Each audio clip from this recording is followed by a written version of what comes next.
ಅದ್ಭುತವಾದಂಥ ಸಮಯದಲ್ಲಿ ನಮಗೆ ಒದಗಿಸಿಕೊಟ್ಟಿದೆ. ಎಷ್ಟೋ ಜನ ಸಮಯದಲ್ಲಿ ನಾವು ನೋಡ್ಲಿಕ್ಕೆ ಸಾಧ್ಯ ಇಲ್ಲ. ಮುಂಚಾನೆ ಇದ್ದವರು ಸಂಜೆಗೆಲ್ಲ ಇಲ್ಲ. ಸೊ ಈಗಲೇ ನಾವು ಪಾಸ್ಟು ಸ್ಟೇಟಸ್ ನೋಡುವಾಗ ಗೊತ್ತಾಯಿತು. ನಮಗೆ ಹೇಳಿದ್ರು ಅವರು ನಾಳೆ ಬಂದು ನಾವು ನಿಮ್ಗೆ ಕರ್ಕೊಂಡು ಹೋಗ್ತೀವಿ ಅಂತ. ಇವತ್ತು ಅವ್ರ ತಂದೆ ತೀರೋಗಿದ್ದಾರೆ. ಸೊ ಇಂಥ ಪರಿಸ್ಥಿತಿಗಳನ್ನ ನಾವು ನೋಡ್ತಾ ಇರ್ತೀವಿ ಅಲ್ವಾ. ಸೊ ಆದರೆ ದೇವರು ನಮ್ಮ ಕುಟುಂಬ ಎಲ್ಲ ಒಟ್ಟಾಗಿ ಸೇರಿಸಿ ದೇವರು ಆಶ್ಚರ್ಯಕರವಾಗಿ ನಿಲ್ಲಿಸಿದ್ದಕ್ಕಾಗಿ ಮೊಟ್ಟ ಮೊದಲಾಗಿ ನಾನು ದೇವಾದಿದೇವರಿಗೆ ಮಹಿಮೆಯನ್ನು ಸಲ್ಲಿಸ್ತಾ ಇದ್ದೇನೆ. ಈ ರೀತಿ ಕುಟುಂಬವೆಲ್ಲ ಒಟ್ಟಾಗಿ ಸೇರುವಂಥದ್ದು ಸೊ ಬಹಳ ಕಡಿಮೆ. ಸಿಟಿಗಳಲ್ಲಿ ನೋಡಿದಾಗ ಒಬ್ಬರು ಇಬ್ಬರು ಅಷ್ಟೇ ಗಂಡ ಹೆಂಡತಿ ಮಾತ್ರ ಇರ್ತಾರೆ ಮನೇಲಿ. ಬಟ್ ಈಗ ಹಳ್ಳಿಗಳಲ್ಲಿ ಸಾಧಾರಣ ಹಳ್ಳಿಯಲ್ಲಿ ಮದುವೆ ಆಗ್ತಾರೆ, ಸಿಟಿಗೆ ಹೋಗ್ಬಿಡ್ತಾರೆ.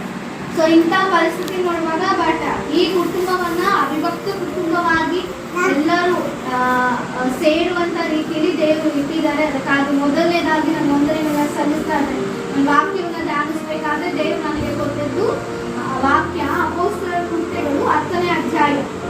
ಸೊ ಅಪೊಸ್ತಲರ ಕೃತ್ಯಗಳಲ್ಲಿ 10ನೇ ಅಧ್ಯಾಯದಲ್ಲಿ ಯಾರನ್ನು ನೋಡ್ತೀವಿ ನಾವು? ಹಾಗೆ ಹೇಳ್ತೀರಾ? ಯಾರಿದ್ದಾರೆ ಅಪೊಸ್ತಲರ ಕೃತ್ಯ 10ನೇ ಅಧ್ಯಾಯದಲ್ಲಿ ಯಾರನ್ನುಂಟಾಗಿ ನಾವು ನೋಡ್ತೀವಿ? ಕೊರ್ನೇಲಿ.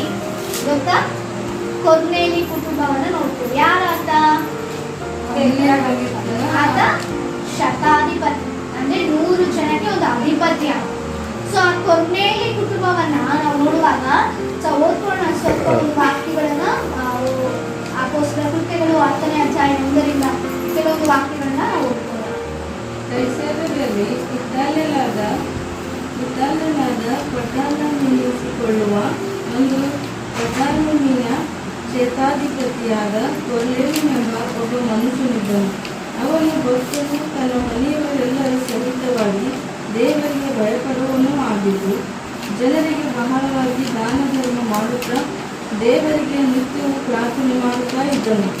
ಮಧ್ಯಾಹ್ನದ ಮೇಲೆ ಸುಮಾರು 3 ಗಂಟೆಗೆ ಅವನಿಗೆ ಒಂದು ದರ್ಶನ ಉಂಟಾಗಿ ಒಬ್ಬ ದೇವದೂತನು ತನ್ನ ಬಳಿಗೆ ಬಂದು, ಕೊರ್ನೇಲನೇ, ಎಂದು ಕರೆಯುವುದನ್ನು ಅವನು ಪ್ರತ್ಯಕ್ಷವಾಗಿ ಕಂಡನು. ಇಲ್ಲಿ ನಾವು ನೋಡ್ತಾ ಇದ್ದೇವೆ ಅದರ ಕೊರ್ನೇಲಿನ ಒಂದು ಜೀವಿತನ ವಿಧಾವಿಧಿ ಯಾವ ರೀತಿ ಇದೆ ಅಂತ. ಈ ಕೊರ್ನೇಲಿ ಅದನ್ನು 100 ಜನಕ್ಕೆ, ಶತ ಅಂದ್ರೆ 100 ಜನಕ್ಕೆ ಒಂದು ಅಧಿಪತಿ, ಒಂದು ಅಧಿಕಾರಿಯ ಸ್ಥಾನದಲ್ಲಿ ಇದ್ದಾನೆ. ಇದನ್ನು ನೋಡುವಾಗ ಅನ್ಯನು, ಇದನ್ನು ದೇವರನ್ನು ನಂಬಿಕೊಂಡಿರುವಂತದ್ದನ್ನ ನಾವು ನೋಡೋದಿಲ್ಲ. ಅನ್ಯನಾಗಿದ್ದರೂ ಸಹ ಆತನಲ್ಲಿ ಒಂದು ಏನು ಭಯ ಇತ್ತು? ದೇವರ ಭಯ. ಇಲ್ಲಿ ಸ್ಪಷ್ಟವಾಗಿ ಬರೆಯಲ್ಪಟ್ಟಿದೆ, ಅವನು ಭಕ್ತನು, ತನ್ನ ಮನೆಯವರೆಲ್ಲರ ಸಹಿತವಾಗಿ ದೇವರಿಗೆ ಭಯ ಪಡುವವನು ಆಗಿದ್ದನು. ಇತ್ತೀಚಿನ ಪ್ರಸ್ತುತ ದಿನಗಳಲ್ಲಿ ಕುಟುಂಬಗಳು ಹೇಗಿದೆ ಅಂದ್ರೆ, ತಂದೆ ತಾಯಿ ದೇವ ಭಕ್ತರಂದ್ರೆ ಮಕ್ಕಳು ಹೆಂಗಂದ್ರೆ ಹಂಗೆ ತಿರುಗ್ತಾ ಇರ್ತಾರೆ. ಬಾ ಚರ್ಚಿಗೆ ಬಾ ಅಂತ ಬಲವಂತ ಮಾಡ್ಬೇಕು ಅವನು. ಶನಿವಾರದಿಂದಲೇ ಹೇಳ್ಬೇಕು, ನಾಳೆ ಬೆಳಿಗ್ಗೆ ಎದ್ದೋಳ್ಬೇಕು, ಬೇಗನೆ ಎದ್ದೋಳು, ಚೆನ್ನಾಗಿ ರೆಡಿಯಾಗು, ಚರ್ಚಿಗೆ ಬರ್ಬೇಕು ಇವತ್ತು ನೀನು ಅಂತ ಹೇಳಿ. ಅಂದ್ರೆ ಅಂತ ಪರಿಸ್ಥಿತಿಯನ್ನು ನಾವು ನೋಡ್ತಾ ಇದ್ದೀವಿ. ಬಟ್ ಈ ಕುಟುಂಬವನ್ನ ನಾನು ನೋಡಿದಾಗ ತಂದೆ ತಾಯಿಗಳು ಒಳ್ಳೆ ಭಯಭಕ್ತಿಯಲ್ಲಿ ಪ್ರತಿಯೊಬ್ಬರನ್ನು ಬೆಳೆಸಿದ್ದಾರೆ. ಆಮೇಲೆ ಸೊ ನನಗೆ ನೋಡಿದಾಗ ಅದೇ ನೆನಪಾಯ್ತು. ಕೊರ್ನೇಲಿ ಕುಟುಂಬ ಆ ರೀತಿ ಇದ್ದಾರೆ. ಆ ಕುಟುಂಬನ ಇಲ್ಲಿ ನಾವು ನೋಡ್ತಾ ಇದ್ದೇವೆ. ಪ್ರತಿಯೊಬ್ಬರು ಮನೆ ಕುಟುಂಬದ ಸಹಿತ ಪ್ರತಿಯೊಬ್ಬರು, ಅವ್ರು ದೊಡ್ಡವ್ರು ಇರ್ತಿದ್ರು, ಚಿಕ್ಕವ್ರು ಇರ್ತಿದ್ರು, ಹೆಂಡತಿನೋ, ಮಕ್ಕಳು, ಮೊಮ್ಮಕ್ಕಳು, ಯಾರೇ ಆಗಿರ್ಬೋದು, ಅವರೆಲ್ಲರ ಸಹಿತವಾಗಿ ಆತನು ಭಯ ಭಕ್ತಿ ಉಳ್ಳವನಾಗಿದ್ದಾನೆ. ಆಮೇಲೆ ಅದನ್ನ ನಾವು ನೋಡ್ತಾ ಇದು ಮೊದಲನೇದಾಗಿ ನಾವು ಜನರಿಗೆ ಬಹಳವಾಗಿ ಏನ್ ಮಾಡ್ತಿದ್ರು? ಅಂದ್ರೆ ಪ್ರೀತಿ ತೋರಿಸ್ತಾ ಇದ್ರು, ಆತಿಥ್ಯವನ್ನ ಮಾಡ್ತಾ ಇದ್ರು.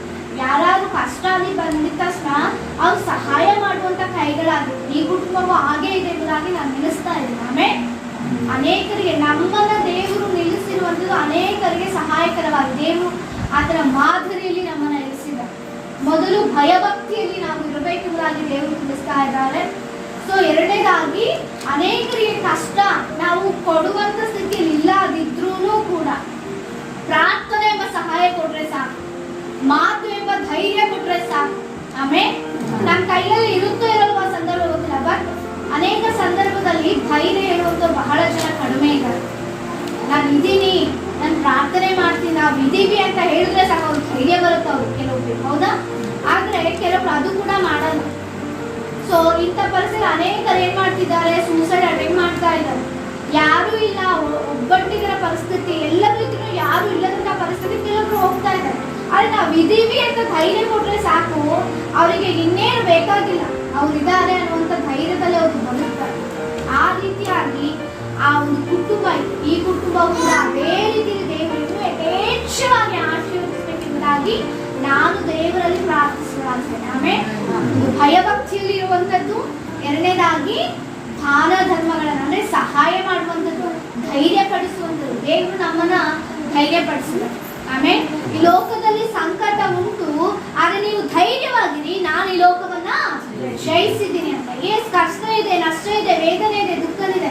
ಮನುಷ್ಯರಿಗೆ ಬಂದರೆ ಪ್ರಾಣಿಗಳಿಗೆ ಬರೋದಿಲ್ಲ, ಮನುಷ್ಯರಲ್ಲಿ ಗಿಡ ಮರಗಳಿಗೆ ಕಷ್ಟಗಳು ಬರೋದಿಲ್ಲ, ಹೌದಾ? ಮನುಷ್ಯರಿಗೆ ಬರ್ತವೆ. ಆ ಮನುಷ್ಯರಲ್ಲಿ ನೀತಿವಂತರಿಗೆ ಬರ್ತವೆ. ನೀತಿವಂತರಿಗೆ ಅನೇಕ ಕಷ್ಟಗಳಿದ್ರು ನಾನು ಬಿಡಿಸ್ತೇನೆ ಎಂಬುದಾಗಿ. ಆಮೇಲೆ ಪರಿಸ್ಥಿತಿಗಳು ಏರುಪೇರುಗಳಾಗ್ಬೋದು. ಈ ಕುಟುಂಬ ಇಷ್ಟು ನಿಲ್ಲಬೇಕಂದ್ರೆ ಅನೇಕ ಅವಮಾನಗಳನ್ನ ಎದುರಿಸಿದ್ದೀರಿ ತಂದೆ ತಾಯಿಗಳು. ಮಕ್ಕಳಿಗೆ ಅದು ಕೆಲವೊಂದು ಗೊತ್ತಿರ್ಬೋದು, ಗೊತ್ತಿಲ್ಲದೆ ಇರ್ಬೋದು. ತಂದೆ ತಾಯಿಗಳು ಗೊತ್ತು ನಿಮ್ಮನ್ನು ಎಷ್ಟು ಕಷ್ಟಪಟ್ಟು ಬೆಳೆಸಿದ್ದಾರೆ ಅಂತ, ಹೌದಾ? ಅಷ್ಟು ಕಷ್ಟಪಟ್ಟಿದ್ದಾರೆ, ಎಷ್ಟೋ ಮಾತುಗಳನ್ನ ತಿಂದಿರ್ಬೋದು ಈ ಒಂದು ಸ್ಟೇಜಿಗೆ ಬರಬೇಕು ಅಂತ. ಇಷ್ಟೆಲ್ಲ ಪರಿಸ್ಥಿತಿಗಳಿಗೂ ದೇವರು ಹಂತ ಹಂತವಾಗಿ ಆಶೀರ್ವದಿಸ್ತಾ ಇದ್ದಾರೆ, ಮುಂದೆಯೂ ಆಶೀರ್ವದಿಸಿ ಹೋಗ್ತಾ ಇದ್ದಾರೆ. ಆಮೇಲೆ ನಾವು ನಂಬಿಕೆಯಿಂದ ಮುಂದೆ ಸಾಗುವಂತವರಾಗಬೇಕು. ಅನೇಕರಿಗೆ ಮಾದರಿಯಾಗಿ ದೇವರು ನಿಲ್ಲಿಸಿದ್ದಾರೆ. ಇನ್ನೂ ಅನೇಕರಿಗೆ ರಕ್ಷಣೆ ಮಾರ್ಗವನ್ನು ತರಲಿಕ್ಕೆ ದೇವರು ನಮ್ಮನ್ನ ಉಪಯೋಗಿಸಿಕೊಳ್ಳಬೇಕಾಗ್ತದೆ. ಹಲ್ಲೆಲೂಯಾ. ಸೊ ಇದನ್ನ ನೋಡುವಾಗ ಮೊದಲು ಭಯ ಭಕ್ತಿ, ದಾನ ಧರ್ಮ ಅಂದ್ರೆ ಸಹಾಯ ಮಾಡುವಂಥದ್ದು. ಮೂರನೇದಾಗಿ ದೇವರಿಗೆ ನಿತ್ಯವೂ ಪ್ರಾರ್ಥನೆ ಮಾಡುತ್ತಾ ಇದ್ದನು. ಯಾವ ರೀತಿ ಇದ್ದಂತೆ ಆತ ಕಾಲಹರಣೆ ಮಾಡ್ತಿರ್ಲಿಲ್ಲ, ಯಾರೇ ಮಾತಾಡ್ಕೊಂಡು ಕುತ್ಕೊಂತಿರ್ಲಿಲ್ಲ. ನಿತ್ಯವೂ, ಪ್ರತಿನಿತ್ಯವೂ, ಪ್ರತಿ ಕ್ಷಣವೂ ಆತನೇನ್ ಮಾಡ್ತಾ ಇದ್ದ? ಪ್ರಾರ್ಥನೆಯನ್ನ ಮಾಡ್ತಿದ್ದ. ಪ್ರಾರ್ಥನೆ ನಮ್ಮ ಉಸಿರಾಗಬೇಕು, ಪ್ರಾರ್ಥನೆ ನಮ್ಮ ಆಯುಧ. ಪ್ರಾರ್ಥನೆ ಇಲ್ಲದೆ ಇವಾಗ ಲೋಕದಲ್ಲಿ ಏನಿದ್ರೆ ಎಲ್ಲ ನಡೆಯುತ್ತೆ ಹೇಳಿ. ನನ್ನ ಹತ್ರ ಇದೆ, ಎಲ್ಲವೂ ನಾನು ಮಾಡ್ಕೊಳ್ತೀನಿ ಅಂತ ಹೇಳ್ತಾರೆ. ಏನಿದ್ರೆ ನಡೀತಿ ಲೋಕದಲ್ಲಿ? ಏನು? ಎಲ್ಲದಕ್ಕೂ ಹಣ ಬೇಕು. ಹಣ ಇದ್ರೇ ಗೌರವಿಸ್ತಾರೆ, ಹಣ ಇದ್ರೇ ಮರ್ಯಾದೆ ಕೊಡ್ತಾರೆ, ಹಣ ಇದ್ರೇ ಬಂದು ಕುತ್ಕೊಂಡು ಮಾತಾಡ್ತಾರೆ. ಹಣ ಇಲ್ದಿದ್ರೆ ಯಾರು ಬರಲ್ಲ, ಹಣ ಇಲ್ಲದೆ ಗೌರವ ಸಿಗಲ್ಲ ನಮಗೆ. ಅಂತ ಈ ಲೋಕದಲ್ಲಿ ನಮಗೆ ಹಣ ಮುಖ್ಯವಲ್ಲ, ಹಣವನ್ನ ಕೊಡುವಂತ ದೇವ್ರ ನಮಗೆ ಮುಖ್ಯ. ಆಮೇಲೆ ಐಶ್ವರ್ಯವನ್ನ ಕೊಡುವಂತ ದೇವರು ಮುಖ್ಯ. ಹಣ ಇವತ್ತಿರುತ್ತೆ, ನಾಳೆ ಹೋಗುತ್ತೆ. ಆದರೆ ಮನುಷ್ಯರು ಪ್ರೀತಿ, ಸಂತೋಷ ಯಾವಾಗಲೂ ನಮ್ಮ ಜೊತೆಲಿರುತ್ತೆ. ನಾವಿದ್ರು ಇಲ್ದಿದ್ರು ನಮ್ಮ ಬಗ್ಗೆ ಆವಾಗ ಅವರಿದ್ರು, ಇಷ್ಟು ಪ್ರೀತಿ ತೋರಿಸ್ತಾ ಇದ್ರು, ಇಷ್ಟು ಸಹಾಯ ಮಾಡಿದ್ರು, ನಮಗೆ ಈ ಕಷ್ಟ ಕಾಲದಲ್ಲಿ ನಮಗೆ ಹೆಲ್ಪ್ ಮಾಡಿದ್ರು, ನಮ್ಮ ಕೈ ಹಿಡಿದ್ರು ಅನ್ನುವಂಥ ಮಾತು ಅವ್ರ ಮಕ್ಕಳಿಗೂ ಅವ್ರ ಮೊಮ್ಮಕ್ಕಳಿಗೂ ಹೇಳ್ಕೊಡ್ತಾರೆ. ಆಗ ಅವ್ರ ಕುಟುಂಬಸ್ಥರವರು, ಅವ್ರ ಮಕ್ಕಳವರು, ಅವ್ರನ್ನ ನೀವು ಗೌರವಿಸ್ಬೇಕು. ಅವ್ರ ತಾತನ್ನು, ಅವ್ರ ಅಪ್ಪ ಅಮ್ಮ ನಮಗೆ ಇಷ್ಟು ಸಹಾಯ ಮಾಡಿದ್ದಾರೆ ಅಂತ ಹೇಳ್ತಾರೆ. ಆದರೆ ಹಣ ಇವತ್ತಿರುತ್ತೆ, ನಾಳೆ ಹೋಗ್ಬಿಡುತ್ತೆ. ಅದೇ ರೀತಿಯಲ್ಲಿ ನಿತ್ಯವೂ ನಮ್ಮಲ್ಲಿ ಪ್ರಾರ್ಥನೆ ಅನ್ನುವಂಥದ್ದು, ನಿತ್ಯವೂ ಪ್ರತಿ ಕ್ಷಣ ಏನೇ ಆಲೋಚನೆ ಮಾಡ್ಬೋದು, ಮೊದಲು ದೇವರಲ್ಲಿ ಪ್ರಾರ್ಥನೆ ಮಾಡುವಂಥವ್ರಾಗ್ತದೆ. ಕುಟುಂಬ ಪ್ರಾರ್ಥನೆ ಮೊದಲಿರಬೇಕು ನಮ್ಮ ಕುಟುಂಬದಲ್ಲಿ. ಆಮೇಲೆ ಕುಟುಂಬ ಪ್ರಾರ್ಥನೆ ನಮ್ಮ ಕುಟುಂಬವನ್ನ ಕಟ್ಟುತ್ತೆ, ಐಕ್ಯತೆನ ಕಟ್ಟುತ್ತೆ, ಪ್ರೀತಿಯನ್ನ ಕಟ್ಟುತ್ತೆ, ಸಮಾಧಾನ ಕೊಡುತ್ತೆ. ಎಷ್ಟೋ ಕುಟುಂಬದಲ್ಲಿ ಜಗಳಗಳು, ಮನಸ್ತಾಪಗಳು ಏನಕ್ಕಂದ್ರೆ ಕುಟುಂಬ ಪ್ರಾರ್ಥನೆ ಇಲ್ಲ. ನಾವು ಬೆಳಿಗ್ಗೆ ಪಾಸ್ಟರ್ ಸಾಕ್ಷಿ ಹೇಳಿದ್ರಲ್ವ, ನಾವು ಆಂಧ್ರ ಪ್ರದೇಶ ಕದ್ರಿಗೆ ಹೋದಾಗ ಅಲ್ಲೊಂದು ಕುಟುಂಬ, ಆ ಕುಟುಂಬದಲ್ಲಿ ಪ್ರಾರ್ಥನೆ, ಕುಟುಂಬ ಪ್ರಾರ್ಥನೆ ಇಲ್ಲ, ಚಿಕ್ಕ ಪುಟ್ಟ ವಿಚಾರಕ್ಕೆಲ್ಲ ಸೊ ಒಂದು ಜಗಳ ಆಗ್ತದೆ. ಆದ್ರೆ ಆ ಕುಟುಂಬಕ್ಕೆ ಹೋಗಿ ನಾವು ನಿಂತು ಪ್ರಾರ್ಥನೆ ಪ್ರಾರಂಭ ಮಾಡಿ ಬಂದಿದ್ದೀವಿ. ಈಗ ಪ್ರತಿದಿನ ಪ್ರಾರ್ಥನೆ ನಡೀತಿದೆ ಕುಟುಂಬದಲ್ಲಿ. ಹಲ್ಲೆಲೂಯಾ. ಅವ್ರು ಹೇಳ್ತಾರೆ, ಒಂದು ಸಾಕ್ಷಿಯಾಗಿ ಹೇಳ್ತಾ ಇದ್ದಾರೆ, ನಮ್ಮ ಕುಟುಂಬದಲ್ಲಿ ಈಗ ಸಮಾಧಾನ ಇದೆ, ನಮ್ಮ ಕುಟುಂಬದಲ್ಲಿ ಈಗ ಸಂತೋಷ ಇದೆ. ನಾವು ಚಿಕ್ಕ ಪುಟ್ಟಕ್ಕೆ ಏನೋ ಮನಸ್ತಾಪ ಮಾಡ್ಕೊಳ್ತಿದ್ವಿ, ಜಗಳ ಮಾಡ್ಕೊಳ್ತಿದ್ವಿ, ಆದ್ರೆ ಈಗ ಅಂತ ದೇವರಿಗೆ ನಾವೆಲ್ಲ ದೇವರಿಗೆ ಒಪ್ಪಿಸಿ ಕೊಡ್ತಿದ್ವಿ. ಆ ಒಂದು ಸಾಕ್ಷಿ ನಾವು ಕೇಳ್ತಾ ಇದ್ದೀವಿ. ಹಲ್ಲೆಲೂಯಾ. ಕುಟುಂಬ ಪ್ರಾರ್ಥನೆ ಬಹಳ ಮುಖ್ಯ. ಸೊ ನಾವು ಅನ್ಯರನ್ನು ನೋಡ್ತಾ ಇದ್ದೇವೆ, ಎಷ್ಟು ದೇವರೆಲ್ಲ ದೇವರಿಗೆ ಎಷ್ಟು ಭಕ್ತಿ ತೋರಿಸ್ತಾರ. ಮುಂಚಾನೆ ಹೇಳ್ತಾರೆ, ಅದು ಮಾಡ್ತಾರೆ, ಇದು ಮಾಡ್ತಾರೆ, ಮಡಿ ಹಾಕ್ತಾರೆ, ಇದೆಲ್ಲ ಮಾಡ್ತಾರೆ. ಸಜೀವಗಳ ದೇವ್ರ ನಾವೆಷ್ಟು ಆರಾಧಿಸ್ತಾ ಇದ್ದೀವಿ, ನಾವೆಷ್ಟು ಭಕ್ತಿಯನ್ನ ತೋರಿಸ್ತಾ ಇದ್ದೀವಿ, ನಾವೆಷ್ಟು ಭಯ ಪಡ್ತಾ ಇದ್ದೀವಿ ನಮ್ಮ ದೇವರಿಗೆ. ನಮ್ಮ ಆಲೋಚನೆಯಲ್ಲಾಗಲಿ, ನಮ್ಮ ಮಾತುಗಳಲ್ಲಾಗಲಿ, ನಮ್ಮ ನೋಟಗಳಲ್ಲಾಗಲಿ, ಪ್ರತಿಯೊಂದು ನಡತೆಯಲ್ಲಾಗಲಿ ನಮ್ಮ ದೇವರಿಗೆ ನಾವು ಭಯ ಪಡ್ತಾ ಇದೀವ. ದೇವರಿಗೆ ಇದು ಇಷ್ಟ ಆಗ್ತಾ ಇದೆಯಾ, ನಾನು ಈ ರೀತಿ ಮಾತನಾಡುವಂತ ಇಷ್ಟ ಆಗ್ತಿದ್ಯಾ, ಈಗ ನೋಡುವಂಥದ್ದು ಇಷ್ಟ ಆಗ್ತಿದ್ಯಾ ಅನ್ನುವಂಥದ್ದೆಲ್ಲವೂ ನಮ್ಮನ್ನು ನಾವು ಪರೀಕ್ಷೆ ಮಾಡ್ಕೊಳ್ಬೇಕು. ಕೊರ್ನೇಲಿ ಕುಟುಂಬ ಕೂಡ ಅದೇ ರೀತಿ. ಕೊರ್ನೇಲಿ ಇನ್ನೂ ನಾವು ಓದ್ಕೊಂಡೋದ್ರೆ ಸಮಯದ ಅಭಾವದಿಂದ ನಾವು ಸಂಕ್ಷಿಪ್ತವಾಗಿ ಮುಗಿಸ್ತಾ ಇದ್ದೀವಿ. ಕೊರ್ನೇಲಿ ಅದೆಲ್ಲ ಓದ್ಕೊಂಡು ಹೋಗ್ತಿದ್ರೆ ಆತನ ಮೂಲಕವಾಗಿ ಆತನ ಎಲ್ಲ ಸಂಬಂಧಿಕರಾಗಿರ್ಬೋದು, ಆತನ ಎಲ್ಲ ಅಕ್ಕಪಕ್ಕದ ನೆರೆಯವರಾಗಿರ್ಬೋದು, ಆತನ ಸ್ನೇಹಿತರಾಗಿರ್ಬೋದು, ಅವನ್ನೆಲ್ಲ ಒಟ್ಟಾಗಿ ಸೇರಿಸಿ ಅಲ್ಲಿ ಪರಿಶುದ್ಧಾತ್ಮನ ಶಕ್ತಿಯನ್ನು ಹೊಂದಿಕೊಂಡು ಅನೇಕರು ರಕ್ಷಣೆ ಹೊಂದಲ್ಪಡ್ತಾರೆ. ಆಮೇಲೆ ಆ ಕುಟುಂಬ ಆ ರೀತಿ ಈಗ ನಮ್ಮ ಕುಟುಂಬ ನಾವು ಮಾತ್ರವೇ ರಕ್ಷಣೆ ಹೊಂದುವಂಥದ್ದಲ್ಲ, ನಮ್ಮ ಮೂಲಕ ಅನೇಕರು ರಕ್ಷಣೆಗೆ ಬರಬೇಕು, ನಾವು ನಡೆಸ್ಬೇಕು. ಅದು ನಮ್ಮ ಜವಾಬ್ದಾರಿ.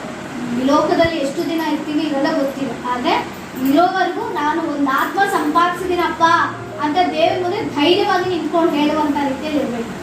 ನಮ್ಮನ್ನು ಕೇಳ್ತಾರೆ, ಈಗ ವಿಕ್ಟೋರಿಯಾ ಸಿಸ್ಟರ್ ಕೇಳ್ಬೋದು, ವಿಕ್ಟೋರಿಯಾ ಸಿಸ್ಟರ್ ಈ ಲೋಕದಲ್ಲಿ ನನಗೆ ಇಷ್ಟು ವರ್ಷ ಕೊಟ್ಟಿದ್ದೀನಿ, ನೀನು ನನಗಾಗಿ ಎಷ್ಟು ಆತ್ಮವನ್ನ ಸಂಪಾದನೆ ಮಾಡಿದ್ಯಾ, ಏನ್ ಮಾಡಿದ್ಯಾ, ಎಷ್ಟು ಜನ ನನ್ನ ಕಡೆ ನಡೆಸಿದ್ಯಾ, ಎಷ್ಟು ಯವನಸ್ಥರು ಬಂದಿದ್ದಾರೆ, ಎಷ್ಟು ಚಿಕ್ಕ ಮಕ್ಕಳು ಬಂದಿದ್ದಾರೆ, ಎಷ್ಟು ಜನಕ್ಕೆ ಸುವಾರ್ತೆ ಹೇಳಿದ್ಯಾ ಅಂತ ಹೇಳುವಾಗ ವಿಕ್ಟೋರಿಯಾ ಸಿಸ್ಟರ್ ಧೈರ್ಯವಾಗಿ ನಿಂತ್ಕೊಂಡು ಇಷ್ಟು ಜನಕ್ಕೆ ನಾನು ಸುವಾರ್ತೆ ಹೇಳಿದ್ದೀನಿ, ಇಷ್ಟು ಜನ ನಂಬಿ ನಿನ್ನ ರಕ್ಷಣೆಗೆ ಬಂದಿದ್ದಾರೆ ಎಂಬುದಾಗಿ ಹೇಳುವಂತ ಧೈರ್ಯದಲ್ಲಿ ನಾವೆಲ್ಲರೂ ಇರಬೇಕು. ದೇವರು ಕೊಟ್ಟಂತ ಜವಾಬ್ದಾರಿ ಅದೇ ಈ ಲೋಕದಲ್ಲಿ. ನೀವು ಸರ್ವ ಲೋಕಕ್ಕೆ ಹೇಗೆ ಸರ್ವ ಸೃಷ್ಟಿಕರ್ತನನ್ನ ನೀವೇನ್ ಮಾಡ್ಬೇಕು, ಪ್ರಚಾರ ಮಾಡ್ಬೇಕು, ನೀವು ಹೇಳ್ಬೇಕು ಸರ್ವ ಸೃಷ್ಟಿಕರ್ತನಿಗೆ ಅಂತ. ಅದೇ ಕೊರಂತಿ 1ನೇ ಕೊರಂತಿಯಲ್ಲಿ ನಾವು ನೋಡ್ತಾ ಇದ್ದೇವೆ, ನಾವಾದರೂ ಶಿಲುಬೆಗೆ ಹಾಕಲ್ಪಟ್ಟಂತ ಕ್ರಿಸ್ತನನ್ನ ಪ್ರಚುರ ಮಾಡ್ತಾ ಇದ್ದೇವೆ ಎಂಬುದಾಗಿ ಪೌಲನು ಹೇಳ್ತಾರೆ. ಪೌಲನು ಹೇಳುವಾಗ ದೇವರು ನಮ್ಮನ್ನು ಶಿಷ್ಯರನ್ನಾಗಿ ಕರೆದಿದ್ದಾರೆ, ವಿಶ್ವಾಸಿಗಳನ್ನಾಗಿ ಅಲ್ಲ. ನಾವು ವಿಶ್ವಾಸಿಗಳಲ್ಲ, ನಾವು ಯಾರಾಗಿದ್ದೇವೆ? ದೇವರು ಯೇಸು ಕ್ರಿಸ್ತನು ಶಿಷ್ಯರಿಗೆ ಏನ್ ಹೇಳಿದ್ರು ಹೇಳಿ?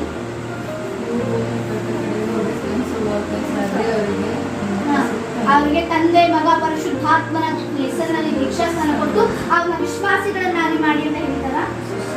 ಏನ್ ಮಾಡಿ ಅಂತ ಹೇಳ್ತಾರೆ? ಏನ್ ಮಾಡಿ ಅಂತ ಹೇಳ್ತಾರೆ? ಶಿಷ್ಯರನ್ನಾಗಿ. ಅಂದ್ರೆ ಯಾರು ನಾವೀಗ?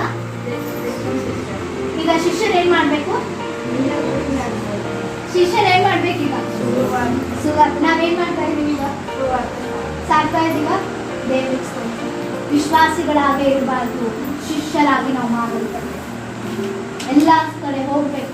ನಾವು ರೋಡಲ್ಲಿ ಹೋಗ್ತಾ ಇರ್ತೀವಿ, ಎಷ್ಟೋ ಪ್ರಯಾಣಗಳನ್ನ ಮಾಡ್ತಿರ್ತೀವಿ, ಬಸ್ಸಲ್ಲಿ ಹೋಗ್ಬೋದು, ಆಟೋದಲ್ಲಿ ಹೋಗ್ಬೋದು, ಟ್ರೈನಲ್ಲಿ ಹೋಗ್ಬೋದು, ಯಾರೋ ಒಬ್ರು ಇರ್ತಾರೆ ಪಕ್ಕದಲ್ಲಿ ಕೂತ್ಕೊಂಡು ಅವ್ರಿಗೆ ಹೇಳ್ಬೇಕು. ನಾವು ಪ್ರಾರ್ಥನೆ ಮಾಡ್ಬೇಕು, ನಮ್ಮಿಂದ ಆಗಿಲ್ಲ ಅಂದ್ರೂ ಯಾರ ಮೂಲಕ ಆದ್ರೂ ನೀನು ಅವ್ರನ್ನ ರಕ್ಷಿಸಪ್ಪ. ಹಲ್ಲೆಲೂಯಾ. ಈ ಕೆಲಸ ದೇವ್ರು ನಮಗೆ ಕೊಟ್ಟಿದ್ದಾರೆ. ದೇವ್ರ ಕುಟುಂಬವನ್ನ ಆ ರೀತಿ ಆಶೀರ್ವದಿಸ್ಲಿಕ್ಕೆ ಹೋಗ್ತಾ ಇದ್ದಾರೆ. ಮುಂದೆ ಬರ್ಬೇಕಾದ್ರೆ ಈ ಕುಟುಂಬ ಇಷ್ಟು ಜನಕ್ಕೆ ರಕ್ಷಣೆಯನ್ನ ತರಲಿಕ್ಕೆ ದೇವರು ಉಪಯೋಗಿಸ್ತಾರೆ ಅಂತ ಹೇಳಿ ಒಂದು ಬೆಳಕಾಗಿ ನಿಲ್ಲಿಸ್ಬೇಕು. ಬೆಳಕು ಏನ್ ಮಾಡುತ್ತೆ? ಇನ್ನೊಬ್ರನ್ನ ಬೆಳಗಿಸುತ್ತೆ. ಹೌದಾ? ಒಂದು ಕ್ಯಾಂಡಲ್ ಹಚ್ಚಿ ಮತ್ತೊಂದು ಕ್ಯಾಂಡಲ್ ಬಿಟ್ಟರೆ ಏನ್ ಮಾಡುತ್ತೆ? ಅದು ಬೆಳಗು. ಆ ಕಡೆಯಿಂದ ಮತ್ತೊಂದು ಕ್ಯಾಂಡಲ್ ಹಚ್ಚಿದ್ರೆ ಅದು ಬೆಳಗು. ಹೌದಲ್ವಾ? ಆ ರೀತಿ ನಾವು ಬೆಳಕಾಗಿ ಹಾಕಬೇಕು. ಸೊ ಆ ಬೆಳಕು ನಾವೆಂಬುದಾಗಿ ದೇವರು ತಿಳಿಸ್ತಾರೆ. ಕೊನೆಯ ಕುಟುಂಬ ಆ ರೀತಿ ಆಶೀರ್ವದಿಸಲ್ಪಡುತ್ತೆ. ಆತನಿಗೆ ಒಂದು ದರ್ಶನ ಬರ್ತಾ ಇದೆ. ಅಷ್ಟು ಆ ದರ್ಶನ ಪಡೆದುಕೊಳ್ಳುವಂತ ಭಕ್ತಿ ಆತನಲ್ಲಿ. ಆಮೇಲೆ ಆತನ ಮತ್ತೆ ಮೊದಲಿಂದ ದೇವರನ್ನ ನಂಬಿಕೊಂಡಂತ ವ್ಯಕ್ತಿ ಅಲ್ಲ ಪ್ರಿಯರೇ. ಆತನ ಅನ್ಯಸ್ಥನ ಆತನ. ನಾವು ಕೆಳಗಿನ ಭಾಗದಲ್ಲಿ ಹೋದ್ರೆ ಸಮಯ ಸಿಕ್ಕಿದ್ರೆ ಓದಿ, ಎಲ್ಲಾ ಅನ್ಯರ ಕರೆದು ಅವ್ರ ಮನೇಲಿ ಕೂರಿಸಿದಾರ. ಅವರು ಕೂಡ ರಕ್ಷಣೆಗೆ ಬಂದಿದ್ದಾರೆ. ನಾವು ಮುಜುಗರ ಪಡ್ತೀವಿ ಕೆಲವ್ರನ್ನ ಕರೀ, ಹೌದಾ? ಆದ್ರೆ ಧೈರ್ಯಕ್ಕೆ ನಾವು ಹೋಗ್ಬೇಕು, ಮಾತಾಡ್ಬೇಕು. ಆವಾಗ ನಮ್ಮಲ್ಲಿರುವಂತಹ ದೇವರ ಶಕ್ತಿ ಏನೆಂಬುದಾಗಿ ನಾವು ಮುಂದೆ ಹೆಜ್ಜೆ ಇಟ್ಟರೆ ಸಾಕು, ದೇವರ 10 ಹೆಜ್ಜೆ ಇಟ್ಟು ಮುಂದೆ ನಡೆಸ್ತಾರೆ. ನಾವು ಹೆಜ್ಜೆ ಇಡ್ಲಿಕ್ಕೆ ದೇವ್ರು ಕಾಯ್ತಿದ್ದಾರೆ ಅಷ್ಟೇ. ನಾವು ಭಯಪಟ್ಕೊಂಡೇ ಇರ್ತೀವಿ.